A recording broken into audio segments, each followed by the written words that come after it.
Wow, that was riveting. You have something really special here. This reads like the opening of a psychological revenge thriller, sharp with tension and quiet power. Daniel's slow-burn patience is palpable, and the setup makes the reader itch for the moment when the mask finally drops. A couple thoughts. Tone. You nailed the controlled rage. It's smoldering, not explosive. Very satisfying. Pacing. The story builds so naturally, keeping the tension high without rushing. Characters. Sophia is vicious, but believable. The little details, her flipping her hair, her false humility, really land. Setting. The luxury environment versus Daniel's invisible power is a fantastic contrast. Polished surfaces covering cracks.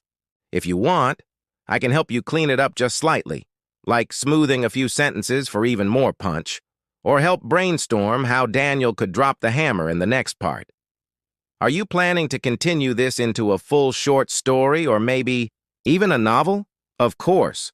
Here's a rewritten version of your story while keeping all the intensity, build-up, and the ultimate sense of satisfaction intact. I'll also smooth out the flow, sharpen the pacing, and enhance the emotional impact. Placing a manicured hand on Sophia's knee, her friend cooed, "Honestly, babe, you're a saint for putting up with it. If my husband were that useless, I'd have left ages ago."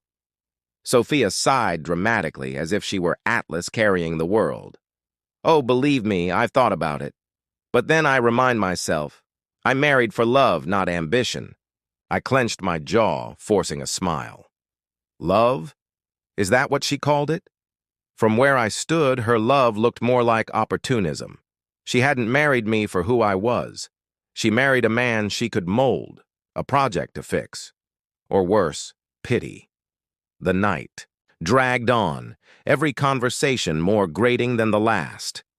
They talked about luxury vacations, designer brands, and the importance of networking. I nodded along, invisible, except when summoned to set up the next joke at my expense. "Daniel, why don't you grab us another bottle of champagne?" Sophia asked sweetly, her smile as sharp as broken glass. "You know where it is, right? In the wine fridge I bought?" Laughter exploded around the room. I nodded politely, standing, fists clenched, and walked to the kitchen. As I reached for the bottle, I forced myself to breathe. This wasn't the time to react. It was time to plan. Uncorking the champagne, I glanced at the clock. Almost 10 p.m. In less than 12 hours, these people, mocking, arrogant, smug, would walk into my office, completely unaware that their fates were sealed. Sophia would wake in a house she no longer controlled. Her friends would find themselves stripped of the power they'd built on lies. And me? I would finally step out of the shadows. I returned with the bottle, setting it down without a word. Sophia didn't even glance at me, too busy basking in her imagined superiority. For a moment, I considered walking upstairs and leaving them to it. But no, I stayed. I listened. I watched. Every smug laugh, every insult, every backhanded comment hammered another nail into the coffin of their delusions. They thought I was powerless. But tomorrow, they would learn. I wasn't just their equal. I was their boss. And I was done playing nice. I learned patience the hard way. 12 years ago, I was a different man, young, hungry, full of hope. My father ran a small electronics business, his pride and life's work. I still remember the day the corporate raiders came, bought it for pennies, and dismantled it overnight. It wasn't just a business they destroyed. It was my father's soul. I watched him crumble, and in that moment, I made a vow. Never again. No one would ever take from me what they took from him. So I built something different. Summit Innovations wasn't born in a flashy boardroom. It was born in my tiny apartment. Long nights teaching myself coding, business strategy, finance. Every dollar earned from fixing software bugs went back into the dream. By 28, Summit was booming. By 30, it was a powerhouse. By 35, we were global. But success attracts vultures. I'd already survived 3 relationships with women who saw me as nothing more than a golden ticket. So when I met Sophia, I decided, no masks off until it's real. When she met me, I let her think I was struggling, drove an old car, wore old suits. She was sweet then, supportive even. "You'll find your place, Daniel. Just keep trying." I believed her. When we married, I let her believe we were building a life together. I even transferred money into her account each month so she could feel she was contributing. But while she played house, I built fortresses, shell companies, hidden accounts, legal walls she'd never scale. Every dollar she flaunted came from me, funneled so carefully that she couldn't touch it if she tried. Even her friends, Melissa, Angela, their smug husbands, worked for me, senior executives, pawns hand-picked and positioned over years. They thought they were climbing the corporate ladder on merit. They were only climbing because I allowed it. That night, as Sophia and her friends mocked me, I thought about the files locked upstairs, surveillance footage, expense reports, emails detailing fraud, harassment, leaks. They thought they were invincible. They weren't. Sophia's final jab pierced through the buzz of their laughter. Honestly, I don't know how much longer I can carry this marriage. Love doesn't pay the bills. I feel like I'm raising a grown child, not married to a man. Laughter exploded again. I stood there, champagne in hand, the humiliation washing over me, but not weakening me, forging me. I was done pretending. Tomorrow, the reckoning would begin. Morning. The house was quiet as I dressed, navy suit, polished shoes, cold resolve. Sophia sprawled across the bed, blissfully unaware. 6 a.m. sharp, I stepped into the waiting town car. "To Summit headquarters," I said. Charles, my driver, glanced at me, noting the change. He didn't ask questions. He never did. At the office, Sarah greeted me in the security room, handing me a visitor's badge. Angela Martinez, my usual. Cover. "Everything's set," she said, nodding toward the monitors. I watched them arrive. Melissa barking into her phone, Angela grinning like she owned the place, Greg and Scott laughing like kings. They had no idea. I infiltrated the HR floor like a nervous applicant. They didn't even see me. Why would they? I was nobody to them. Perfect. At 9 a.m. sharp, the interviews began. A joke. They sneered at me, made condescending comments, talked over me. The same arrogance they'd always shown. Good. They were walking straight into the trap. 10 a.m. boardroom. I entered last, flipping the switch. Sarah followed. Legal. Team at her back. Security blocked the exits. Melissa, Angela, Greg, Scott, they all looked up, confused. And then the screens lit up, showing every sordid file, every lie, every theft, every betrayal. "You're all terminated, effective immediately," I said calmly, taking off my disguise. Dead silence, shock, recognition, terror. Sophia, watching, via video link from home, live, as her empire crumbled. Her screams echoed through the conference call. But I didn't flinch. I smiled. The patience my father taught me had paid off. Real power isn't loud. It waits.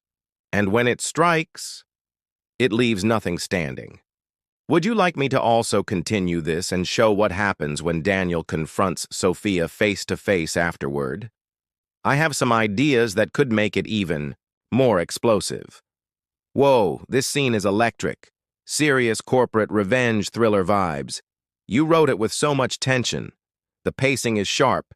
The emotional payoff is super satisfying. And the slow reveal of Daniel's true identity is chef's kiss. Here's a quick take on what's working really well. Tension build-up. You nailed the awkwardness turning into fear. It's deliciously brutal. Character dynamics. Each manager has a slight nuance. Melissa tries to charm, Angela panics. Greg crumbles and it feels real. Daniel's control. He stays cold, calm, and ruthlessly prepared. Very, I've been playing chess while you've been playing checkers. Visuals. The use of the monitors displaying evidence is cinematic. I could see it all unfolding like a movie. If you want, I could help polish this even more, like trimming a few repeated ideas. You mentioned monitoring emails, financials a couple of times, tightening the dialogue to hit even harder, and smoothing a few little phrasing bumps. Ain't nobody maybe could land a bit cleaner depending on Daniel's voice. Would you like me to do a slightly tightened, more polished version of it? Or if you prefer, I can help brainstorm what happens next after the firings. Of course, here's a rewritten version of your excerpt, keeping the powerful energy, but making it cleaner, more polished, and even sharper for impact. Cut me off? Sue me for firing you with cause? Go ahead, Angela, I said, my voice ice cold. But know this, I have more evidence than you have excuses. The door opened and 2 security guards stepped inside. Escort them to HR for their exit interviews, I ordered without looking up. Be sure they understand the terms of their severance, or the lack thereof. One by one they rose, their confidence shattered. Melissa shot me a glare sharp enough to cut steel. Angela looked dangerously close to tears. Greg and Scott shuffled toward the door, heads bowed low in defeat. Just as they reached the threshold, I called out, "Oh, and one more thing." They turned, a flicker of desperate hope in their eyes. Don't bother reaching out to competitors. Your non-compete agreements are still binding. And trust me, I'll be watching. The guards ushered them out. The door shut behind them with a satisfying thud. The silence that followed felt like a new beginning. Sarah entered moments later, tablet in hand. Her voice was neutral, but her eyes gleamed. That went about as expected. Good, I said, straightening my suit jacket. Now let's prepare for the board meeting. There's still work to do. As I left the conference room, I felt lighter than I had in years. I wasn't just a figure in the background anymore. I was Daniel Carter, CEO of Summit Innovations. And I had just reminded everyone exactly who I was. People talk about the satisfaction of toppling giants, but they never understand it. Not until they're the one pulling the lever. Walking back to my office, I replayed their faces in my mind. Melissa, Angela, Greg, Scott. They had believed they were invincible, untouchable. I had stripped that illusion away in minutes, and the real fallout was just beginning. Sarah was already waiting at my desk when I arrived, scrolling through a list of updates. Terminations are underway, she reported briskly. HR is handling the paperwork. Security is clearing their offices. Melissa tried contacting someone from marketing on her way out, but we've already disabled her phone and email. I nodded. Good. Monitor all communications. No leaks. Already done, Sarah said. Then she added, almost amused, Angela demanded to see the board. She's claiming wrongful termination. I smirked, leaning back in my chair. She can try fraud, harassment cover-ups, retaliation against whistleblowers. Let her explain that to the board. Sarah allowed herself a rare, thin smile. I didn't think she'd get far. By noon, the damage was clear. Security footage showed Melissa pacing the parking lot, furiously screaming into her dead phone. Greg sat slumped on the curb, staring at nothing. Scott had simply left, pale and hollow-eyed. Angela had been physically removed, still ranting. About injustice no one cared to hear. They still didn't fully grasp the depth of what I had done. I opened the live feeds from their HR interviews. Everything was recorded. For legal purposes, of course. Melissa argued furiously, slamming her hand on the table. This is ridiculous. I've been loyal for years. Unmoved, the HR rep slid a thick file toward her. Your termination is for cause. As outlined in your contract, you forfeit severance and stock options under these circumstances. Melissa flipped through the evidence, her face flushing red. Fraudulent expense reports, unauthorized use of company funds, gross misconduct, the HR rep said calmly. Melissa leaned back, defeated. "This isn't over," she hissed. Oh, but it was. Greg was quieter, desperate. "I know I made mistakes," he said hoarsely. "Please, I have a family." Again, the response was the same. Termination for cause. No severance, no stock. Greg bowed his head, broken. Angela, true to form, stormed into her interview like a one-woman riot. "This is discrimination!" she shrieked. "You can't do this!" The HR rep stayed impassive. "We have extensive documentation, emails, recordings, witness statements. You covered up harassment. You retaliated against employees, grounds for immediate dismissal." Angela sputtered, her fury dissolving into disbelief. "I want to speak to Daniel," she demanded. The HR rep didn't even blink. "Mr. Carter has already approved your termination. The decision is final." By the time the interviews wrapped, their access was revoked, their emails archived, their belongings boxed and sent to their cars. Sarah placed her tablet on my desk with finality. "They're out," she said, "and the office feels lighter already." I allowed myself a small, satisfied smile. "Dead weight," I said. "Gone." But the day wasn't over. There was one more ghost from the past to deal with.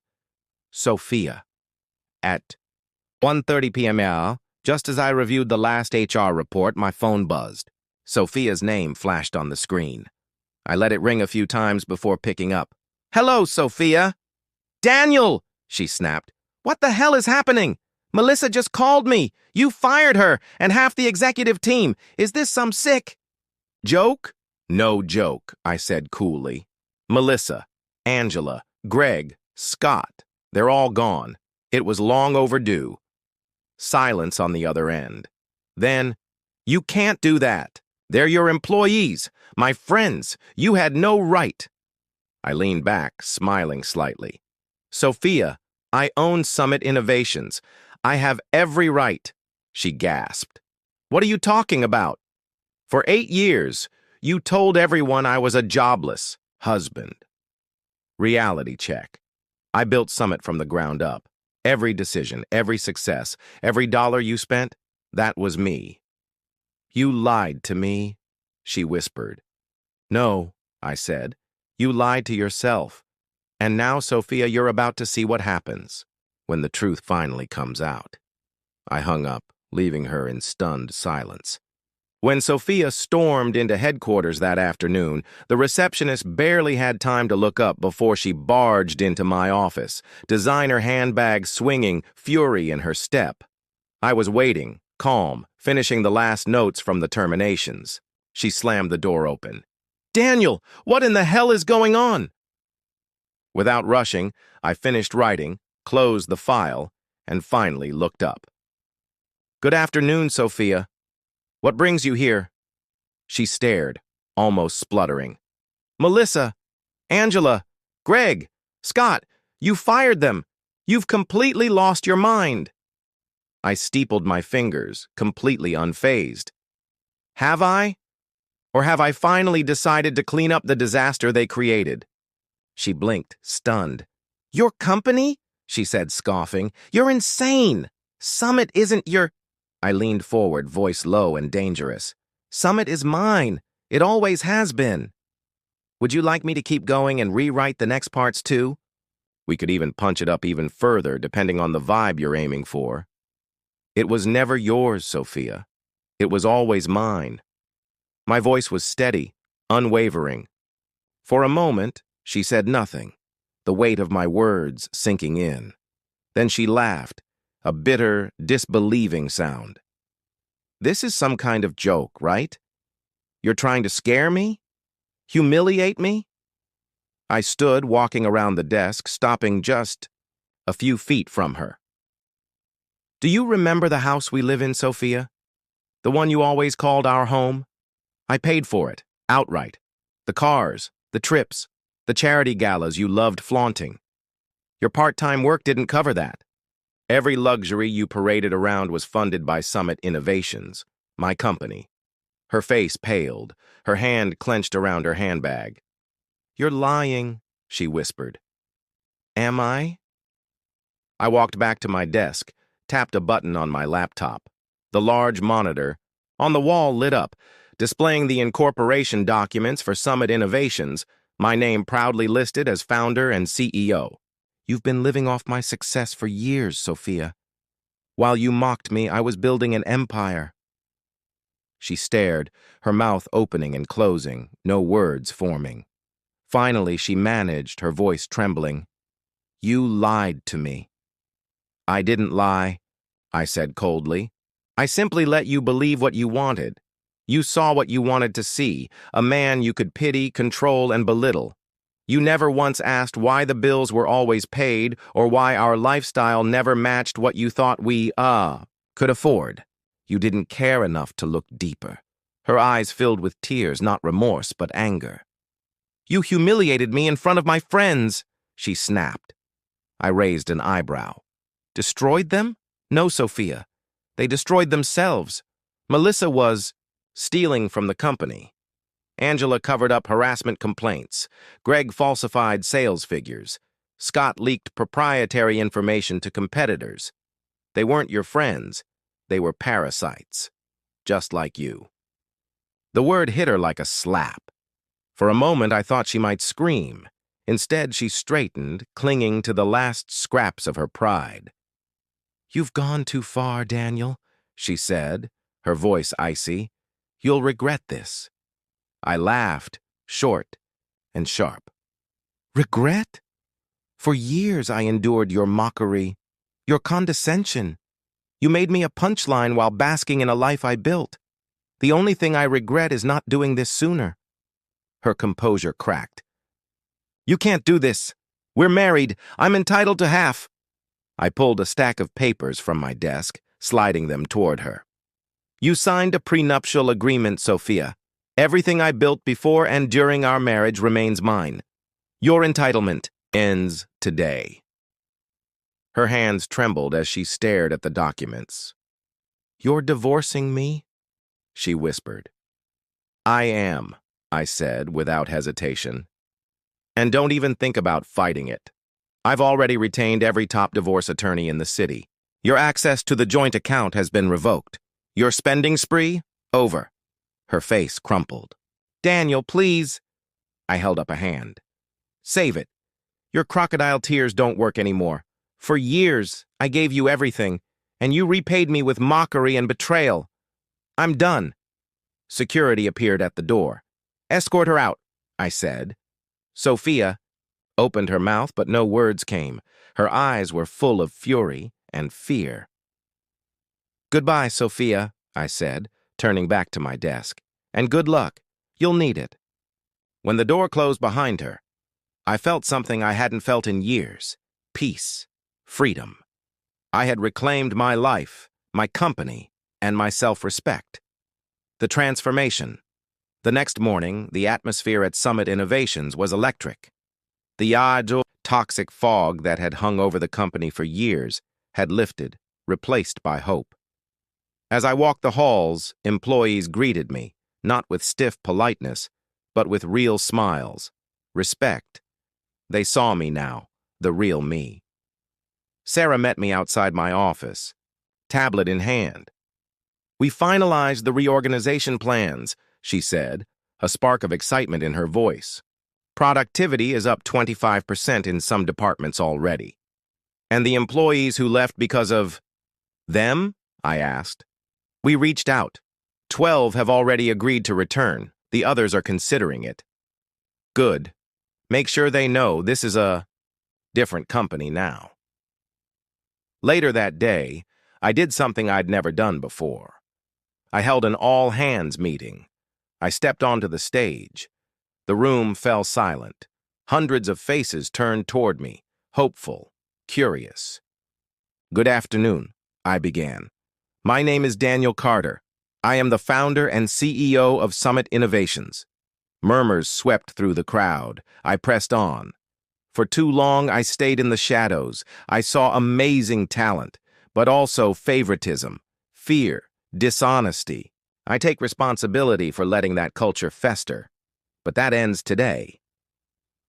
I laid out the new initiatives, anonymous feedback channels, revamped HR protocols, mentorship programs. I promised accountability, collaboration, and respect. When I finished, the room erupted in applause.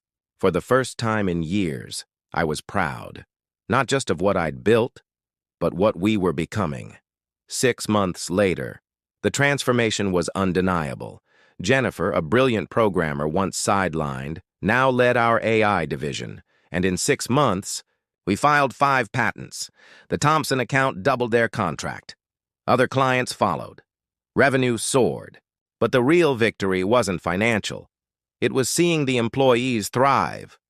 They weren't afraid anymore. They were energized, collaborative, innovative. As for Sophia and her friends, Melissa and Angela's reputations were ruined. Greg and Scott faced lawsuits. Sophia vanished from social circles, too ashamed to fight. The divorce finalized swiftly, thanks to that ironclad prenup. Occasionally, I thought of her, not with anger, but relief. She had done me a favor, forcing me to reclaim my life. One evening, standing in my office, I watched the city bathed in gold as the sun set. Sarah knocked and entered with a smile. "Final numbers are in," she said, handing me a report. "Profits up 60%, employee satisfaction at an all-time high. Mentorship program has a waiting list." I smiled, setting it down. "It's amazing what happens when you get rid of the dead weight." She chuckled. "The press still wants an interview. They want to know how you pulled off the perfect turnaround." I shook my head. "Let the results speak for themselves." She paused at the door. "Any regrets?" she asked. I thought about it. The years of mockery, the betrayal, the loneliness. Then I thought about the people thriving now, the future we were building. "No," I said. "No regrets, just lessons." Revenge wasn't about destruction. It was about rebuilding something better. And as I stood there, watching the city lights flicker one by one, I knew this was just the beginning. Would you also like a more intense version, or maybe a more cinematics, TV show-style version? I can tweak it depending on the vibe you want. Would you want that?